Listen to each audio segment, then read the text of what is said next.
بسم الله الرحمن الرحيم. الحمد لله والصلاة والسلام على رسول الله صلى الله تعالى عليه وسلم. ربنا أرنا الحق حقا وارزقنا اتباعه وأرنا الباطل باطلا وارزقنا اجتنابه. ربنا آتنا في الدنيا حسنة وفي الآخرة حسنة وقنا عذاب النار.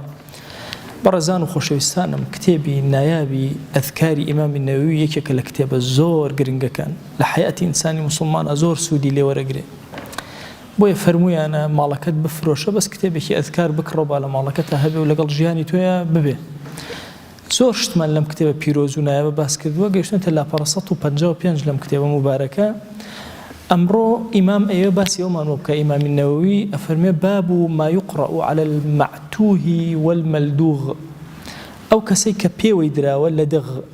یا ئەو کەسەی معتوهە تۆزێ تێک چووە زیهنی یان نائارامە دەرونیەن چی بەسەرا بخوێندن.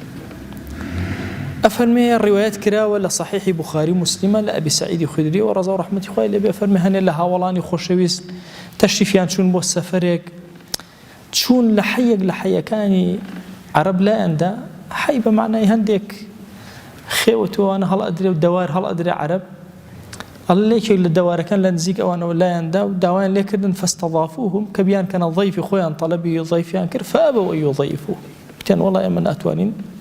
أو إيوه بكين ضيف داري إيوه بكين. طبعا إمامي ابن حجر عسقلاني لم فرما يشتا بيروزا أفرمي أم قوم عربا كافر بون چونك إيمان دار أجر هرش كسي داوي أوي ليكر كبيت ميواني نابي أبو نابي منعيبك أبي ناني بداتي خوارني بداتي واجبة لسري استضافة لآيني بيروز إسلامي كلا واجبة كان يعني كسك يتو داوي أو أكابيت الضيفي توتو ناتواني دزبني بروية وكو واجبك لسرتو أو هاي بتابتي أجر بزاني كسك مثلا شوينك دورة دسيناك وتشوينك ترى بيت واجبي عيني إلا لسرتو واجبة بخوارني بديتو أو يبكيتو مراعاتي بك. أفرمي الداوي أوان كبيان كان ضيفي خويان وميواني خويان الله وتيان والله ناتان كين الله يواج لنزيك أوان ولا عنده. فلدغ سيد ذلك الحي شو شتێک دای بە گەورەی ئەم کۆمەڵە خەڵکەوە زۆر هەوڵیاندا هەرچی دەوا و دەرمانە بۆیان بەکارهێنا چاک نەبوو ئازارەکەی نەئەوەسا هاواری ئەکرد وەکوی ئەڵێ وتیان کورە بەم جەماعەتە بڵێن کە هاتن دەموچاویان جوان بوو کە هاتن ئەبزان شتێکیان پێ نییە کەلیمەیە شتەیە دەرمانێ دەوایە نازانن ئەڵێ چوون بۆ خزمەت ئەم هاوڵە خۆشەویستانە وتیان شتێکی وەمە لێ قەوماوە هەرچیمان کردو چارەسەر نابێ ئەوە نازانن شتێک نازانن ئەڵێ نەفەرێکیان هەڵساوەتی بەرەوەڵام من ڕوقەی شەرعیە زانم بەسەری ئەخوێنم باشە بێ ئەوان ژوتیان دەی باشە وتی وەڵا بەڵام بەسەریان ناخن حتا جوعلێکم بۆ دابنێ حتا وەکو شتێکم بدەنێ ئەوان هاتن کەوتنە معامل لەگەڵ لە ڕێوایەتێک ئەڵێ 30 سەرمڕ لە ڕێوەیەک ئەڵێ 27 سەرمڕ ئینجا قەنەعەتی کرد وتی ئینجا بەسەری ئەخوێن 30 سەرمڕیان قەرار بوو قەراردا بدەن. ئەڵێ کاتێک کە چووە سەری ئەڵێ پێوتن وتی لەبەرەوەی زیافەتی ئێمەتان نەکرد و ئیلا بێ جوعلێکم بۆ دانێن ئەوان مصالحەیان کرد وتیان ئەو پارچە مەڕە بۆ تو ئەفەرمێ چوو سوورەتی فاتیحەی خوێن بەسەریە کابرا کە ئەنەما بێنە پێشەی خۆتان بەرخۆلەیەکی بچووک کە زۆر جوڵە جوڵ ئەکەو ئەمانە یان لەوەچێ لە مانگایە جوانتر دەرکەوێ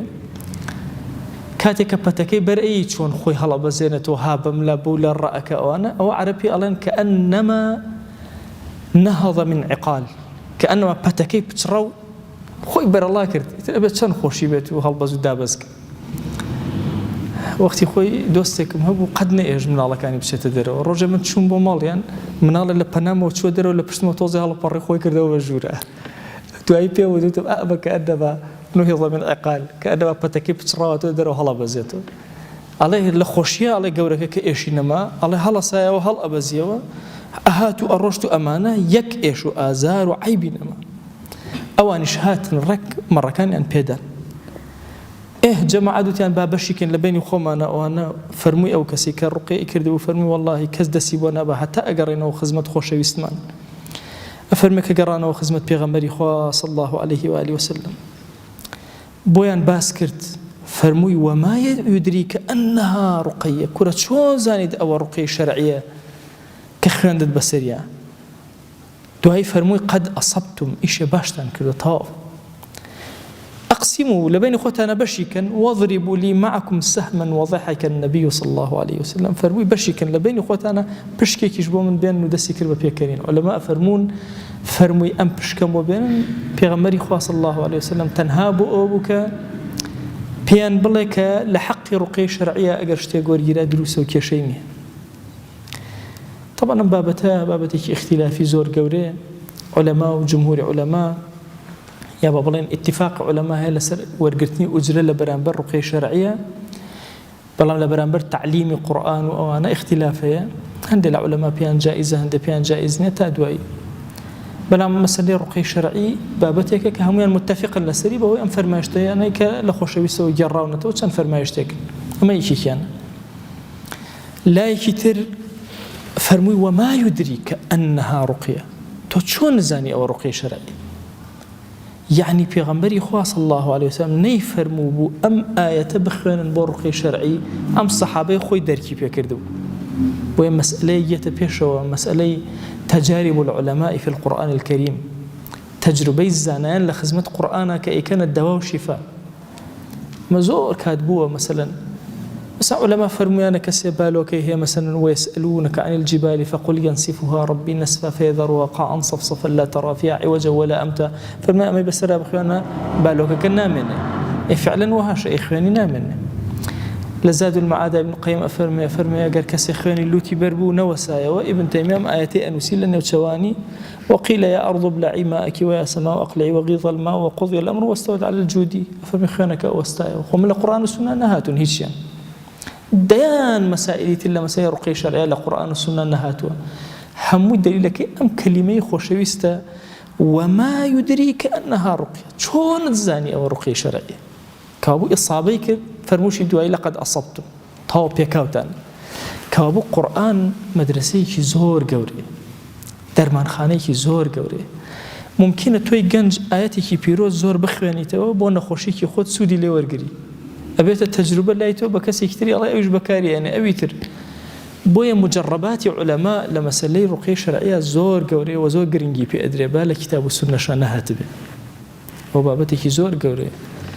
جارك بجنجكم ودوتم أجرشتي القرآن والسنة نها تبي قبولي أكي تناولتم أجر ابن تيمية كرد بيتي وتهر نابي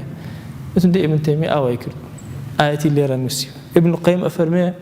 وله ما سكن في الليل والنهار وهو السميع العليم لقال آياتي قل هو الذي أنشأكم وجعل لكم السمع والأبصار والأفئدة لما تشكرون أفرمي لسر دان أولئك إيشي أكل لسر قبك أمان نسي دانك إيشك أسر والقرآن السنة ونهاتها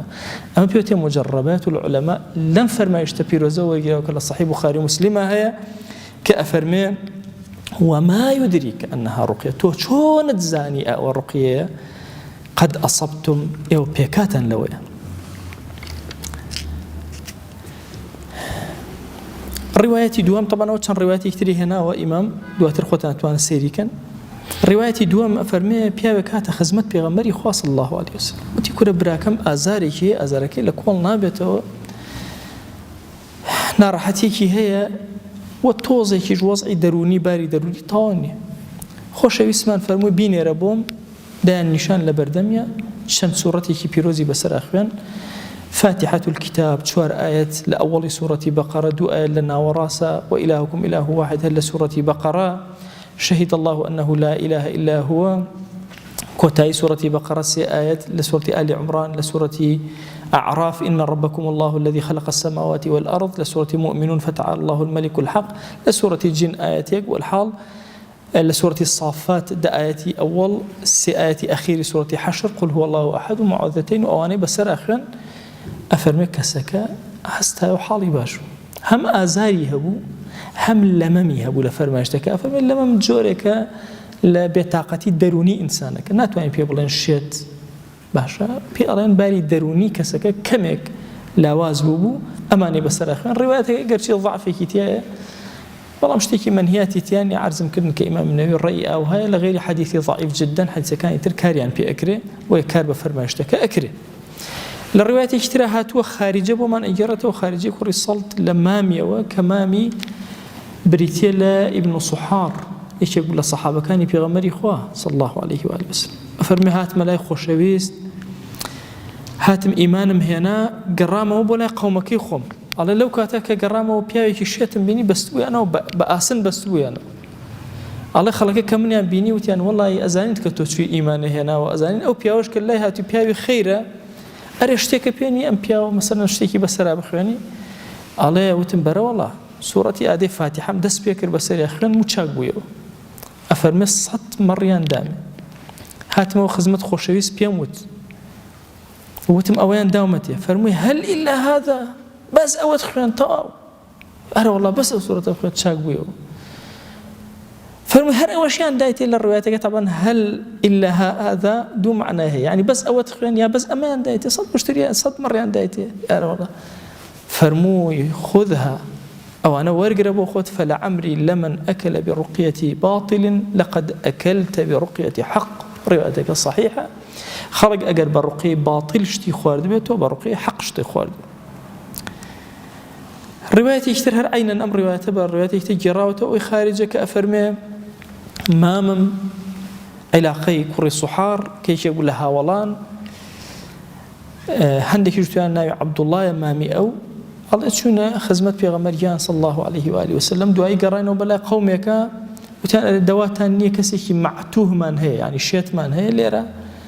ئەڵێ هێنایان معتوهەکە 3 ڕۆژ سوورەتی فاتیحە بەیانیان و ئێواران بەسەرما ئەخوێن وتفی خۆم کۆ ئەکردەوە لێم ئەدا ئەفەرمێ کاتێکم زانی وەکو چۆن عینەن وەکو ئەوەی کە بۆم باسکردن بزنێک بەربەی لە پەتەکەی ئەبێت چی بکە ئەویش بە هەمان شێوازە فەرمێ هەڵسایەوە ئەڵێ جوعلێکیان دامێ شتێکیان دامێ وتم شتی وا ناکەم وەرناگرم دواتر هاتمە خزمەت پێغەمبەری خوا صلی الله عليه و آله وسلم فەرمووی بڕۆ وەریگرە و بیخۆ کێشەت نییە ئەگەر خەڵک بە ڕوقەی باطل خواردبێت تۆ بە ڕوقەی حەق خواردووتە ئەلێرە ئەمەوێ سەرنجێک لە خزمەتانە باسکەم ئەم ڕێوایەتانە کە هاتوون ئەمانە ئیشەکەیان نەبووە ئەوەی کە مەسەلەن دانیشتن و ئادەی کاکە گیان وەڵام من جنۆکە دەرێهێنم و یەکێتر بڵێ وەڵام من شێت چاکەمە و پارەم بۆ بێن و ئەوان نییە قەدەرە ئەم کەسە هاتووە قورئانێکی خوێندووە سەر ئەمە مەسئلەی ڕوقەی شەرعی نابێتە کاری ئینسان یعنی تۆ ئیشەکەت بریتی بێ لێ وەڵام من دانیشتم حیج ناکەم بەس ئادەی خەڵک یەکی شێتێکی قاچی شکەوەیەکێ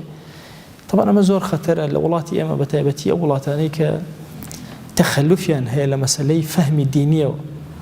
طبعا تەسەوورکەن لە هەشتاکانە دامەزانی عەقیدەی ئیسلامی لای ئێمە گرنگتر بووە تا ئێستا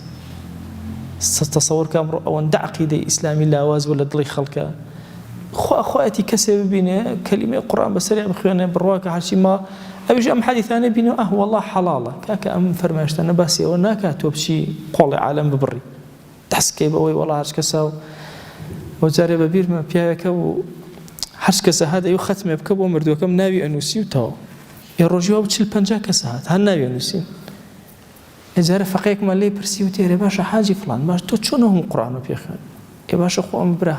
هەر ختمێکی پێکرێ شەو ڕۆژ هەر گریمان کرد ڕۆڵە تۆ سوزانی قل هو الله احد 3 دانەی بە ختمێ نییە تۆ بەس ئەم ئەهلەبات پارێدەیە سێ قل هو الله یەکە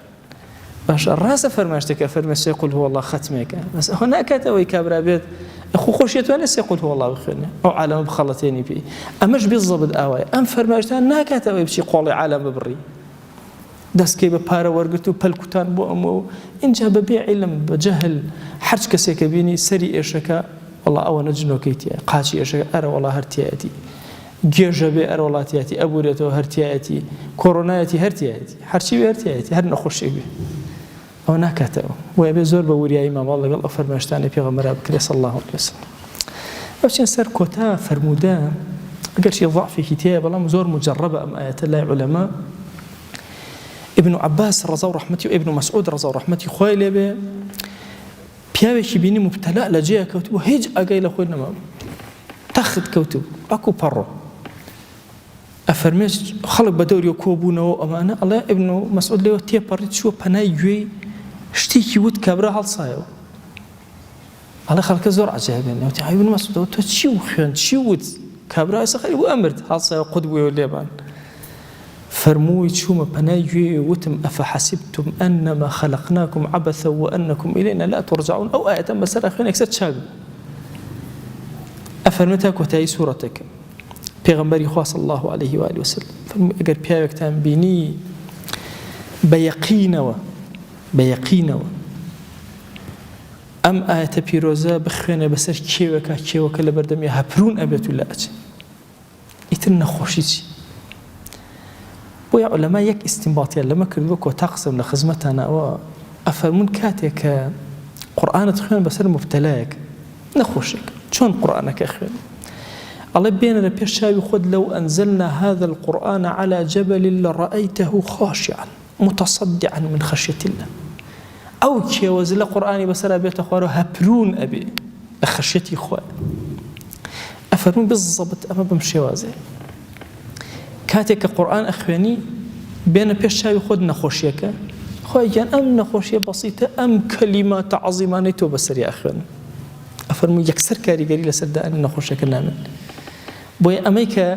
ئەی فەرمێ ابن مەسعود ڕەزا و ڕەحمەتی خوای لێبێ زائیدەن ئەو فەرمایشتە ئەگەر چی زەعفێکی تایە ئەو ئیستینباطەی لێ ئەکرێ ئەو کەسەی کە ڕوقەی شەرعی ئەخوێنێ ئەبێ ئەمەم ڕۆحەوە بیخوێنێ و باشترین دەنگێک کە ڕوقەی شەرعی بکات ئینسان دەنگی خۆیەتی کە بتوانێت ڕوقەی شەرعی بۆ خۆی بکات داوامە لە ذاتی پاکی پەروەردگار ڕەحمەت و بەزەی و میهرەبانی خۆی بەسەرمانە ببارێنێ خوای لێت ئەپاڕێنەوە لێت ئەلاڵێنەوە